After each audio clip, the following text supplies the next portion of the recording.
मुंबईतील प्रभादेवी एल्फिस्टन पूल पाडण्यासंदर्भात आता हालचाली वाढू लागलेल्या आहेत। एकीकडे MMRDA आक्रमक भूमिका घेताना पाहायला मिळते, तर दुसरीकडे आपण पाहतोय की जे स्थानिक आहेत त्यांनी हा पूल पाडण्यासाठी विरोध दर्शवलेला आहे। काल सुद्धा MMRDA प्रशासनाकडून या ठिकाणी पूल पाडण्यासंदर्भातच्या सूचना जारी करण्यात आल्या होत्या, बॅनर लावण्याचा प्रयत्न करण्यात आला होता, पण हा बॅनर फाडण्यात आला। आधी पुनर्विकास करा किंवा जे बाधित आहेत, प्रकल्प बाधित आहेत, त्यांना राहण्याची व्यवस्था करा आणि त्यानंतर विकास करा, अशी जी भूमिका स्थानिकांनी घेतलेली आहे। आज आपण पाहतोय की भोईवाडा पोलीस ठाण्यामध्ये सर्वपक्षीय पदाधिकारी नेते जे आहेत ते या ठिकाणी दाखल झालेले आहेत, दाखल होण्यास सुरुवात झालेली आहे। मनसेचे नेते मुनाफ ठाकूर या ठिकाणी आहे, उर्मिलाताई पांचायत माजी नगरसेविका आणि इथले जे स्थानिक आमदार आहेत कालिदास कोळंबकर, त्यांचे देखील प्रतिनिधी या ठिकाणी पोहोचलेले आहेत। आपण या सगळ्यांकडे जाणार आहोत आणि बातचीत करणार आहोत। कोळंबकर साहेबांची तब्येत ठीक नाही आहे, त्यामुळे तुम्ही त्यांची बाजू मांडण्यासाठी या ठिकाणी आलात। यापूर्वी सुद्धा तुम्ही भूमिका घेतली होती की जोपर्यंत घरं मिळत नाही, जोपर्यंत पुनर्विकास होत नाही,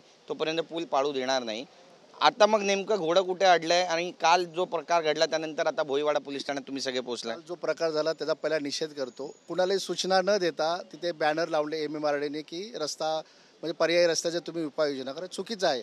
जर ह्या अगोदर जर CMने मेसेज दिलेला आहे किंवा सरकारने सांगितलेलं आहे की पूर्णतः जोपर्यंत लोकांचं पुनर्वसन होत नाही तोपर्यंत ह्या ब्रिजचं काम सुरू होतं कामा नये, तरी कोण अशी मस्ती करते कळत नाही। पण हे खूप निंदनीय आहे, चुकीचं आहे। आमदार कोळंबकर साहेब पहिले पण जनतेच्या सोबत होते आणि आजही आहेत। त्यांनी काल निरोप मिळाल्यामुळे सांगितलं की जिथू जे आहे लोकांची जे म्हणणं आहे किंवा लोकांचं पुनर्वसन होत आहे तोपर्यंत आपला विरोध असेल हे ठामपणे सांगा आणि लोकांना मदत करा। साहेब समजा उद्या डिस्चार्ज झाला तर आम्ही लवकरच मुख्यमंत्र्यांशी त्याविषयी चर्चा करून लवकरात लवकर त्यांचं पुनर्वसन कसं होईल आणि विकास काम पण कसं पूर्ण होईल याकडे आमचं लक्ष आहे। मागच्या 6 महिन्यापासून हा जो प्रश्न आहे तो तशाचा तसाच आहे। यामध्ये कुठलाही निर्णय झाला नाही किंवा यातून कुठलाही मार्ग काढण्यात आला नाही।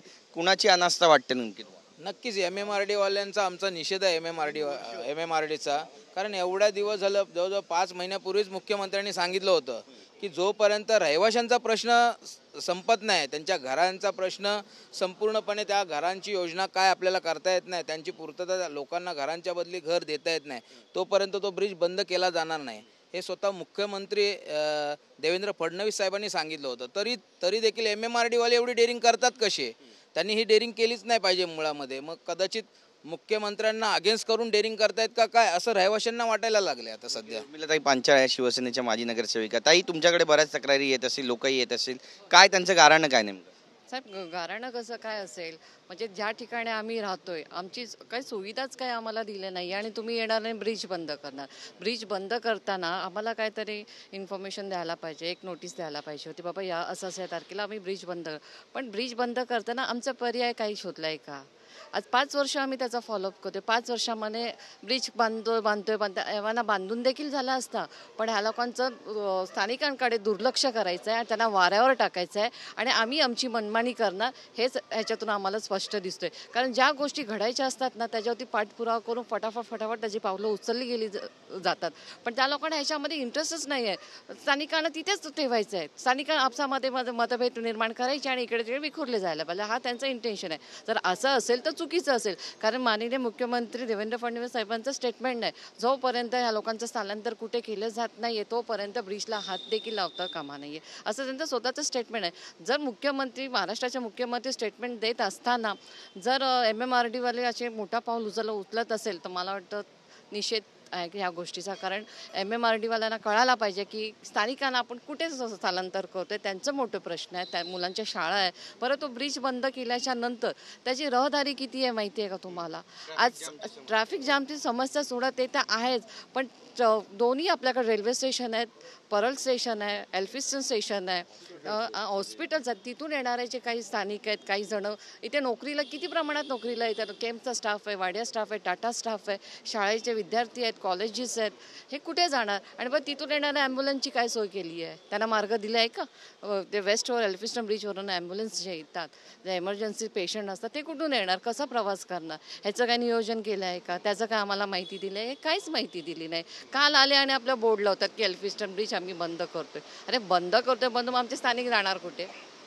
आम्हाला मार्ग तर द्या, आमचा प्रश्न सोडवा आणि तुम्ही ब्रिज बांधा। मुनाफजी आपल्यासोबत आहे. मुनाफजी, काय वाटतं नेमकं घोडं कुठे अडतंय, कोण बदमाशी करतंय आणि कोण घाट घालतंय पूल पाडण्याचा, आणि सर्वसामान्य नागरिकांना न्याय न देता अशा पद्धतीने जर बॅनर लावले जात असतील तर भूमिका पुढची काय असणार आहे? भूमिका पुढची तर आंदोलन शिवाय पर्याय नाही. पहिली गोष्ट, नोटिफिकेशन नाही देता कुठेही लोकल पोलीस स्टेशनला नोटिफिकेशन नाही दिली. ट्रॅफिकवाल्याचं फक्त मला एकच समजत नाही, ते अनिल कुंभारे साहेबांना या ब्रिजच्या एवढ्या पाठीमागे का लागले. का जेव्हा आम्ही MMRDला प्रश्न विचारला होता तर MMRDने सावध भूमिका घेतली होती की आम्ही काही ह्याला कळवलेलं नाही, म्हणजे असं काही केलेलं नाही. आणि त्याच्यानंतर आम्हाला जेव्हा माहिती पडतो 10 तारखेला ब्रिज बंद करतात आहे आणि डायरेक्ट येतात आणि बोर्ड लावून घेतात, विश्वासात नाही घेतात. तिथले जे रहिवासी आहे आणि रहिवासी लोकांना तुम्ही दिलेली आहे ना, पहिलं तुम्ही एक स्टेटमेंट काढली आहे का बोले जोपर्यंत इथे रहिवासींचा पूर्ण पसंतचं आम्ही करत नाही तोपर्यंत ब्रिजला हात लावणार आहे. मग कसं ब्रिजला हात लावतात आहे? आणि तुम्ही आम्ही जेव्हा यांना विचारत, मी तर स्थानिक आहेत तिथे रहिवासी, तर मनसेचा पदाधिकारी तो नंतरचा भाग आहे, पण आम्ही त्याला वारंवार 8 दिवसामध्ये ते आम्हाला लेखी देणार होते. 8 दिवसाचे 5 महिने झाले. आज 5 महिने झाले. 5 महिन्यामध्ये आणि काही लेखी नाही. यांना विचारायला गेलो MMRD UDकडे बोट दाखवते, UDला विचारायला गेलो तो UD MMRDकडे बोट दाखव.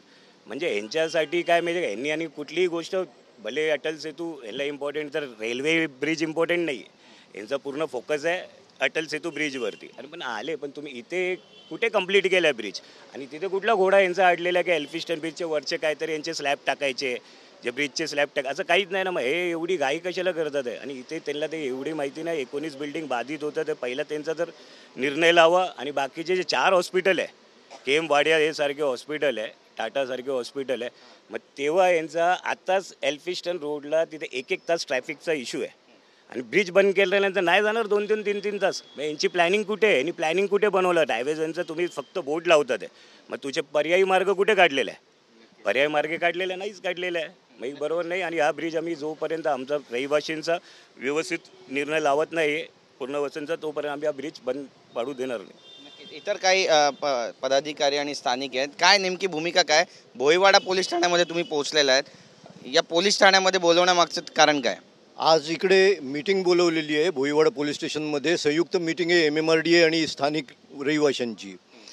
खरं सांगायचं तर आम्हाला पहिली नोटीस 2022 साली आली, ज्याचं उत्तर त्यांनी आम्हाला लेखी कळवायला सांगितलं होतं. 2022 4 नोव्हेंबरला आम्ही त्यांना आमचं म्हणणं जे काही आहे ते लेखी स्वरूपामध्ये कळवलं. त्याचं ॲक्नॉलेजमेंट आहे आमच्याकडे, परंतु त्यांच्याकडनं त्याच्याबद्दल कोणतीही रिॲक्शन आमच्याकडे आलेली नाही. अनेक मीटिंग्स आमच्या MMRDA बरोबर झाल्या किंवा BMCकडे मीटिंग्स झाल्या, परंतु निष्पन्न काही नाही. काय आहे, सगळे नोकरदार आहेत. बहुतेक सगळ्यांना नोकरी करून रिटायरमेंटचे वेध लागलेले आहेत, कारण हाय पोस्टला म्हातारेच आहेत. रिटायरमेंटचे वेध लागलेले आहेत, रिटायर होऊन घरी जायचं आहे. इमारती आहेत आणि किती जण आहेत जे प्रकल्प बाधित होत आहेत, आणि 350 कुटुंब आहेत याच्यामध्ये, दुकानं आहेत याच्यामध्ये. हे असं ॲव्हरेज जर का बघायला गेलं तर साधारण 4000 लोक याच्यामध्ये बाधित होतील. म्हणजे सरकारला काय नेमकं सुचवू इच्छितात? सरकारच्या डिपार्टमेंट्समध्ये कुठल्याही प्रकारचा समन्वय नाही आहे.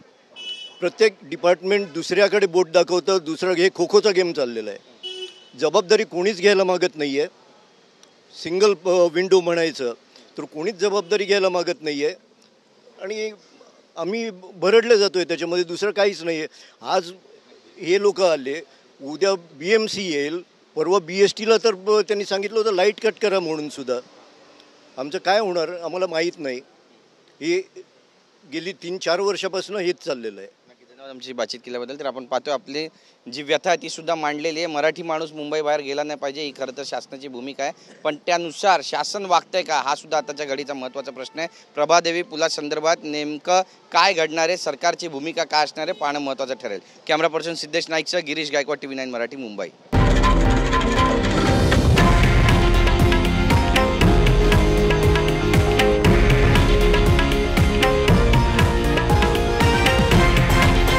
हे आहे देशातील नंबर 1 न्यूज नेटवर्क आणि आपण पाहत आहात TV9 मराठी, एकमेव.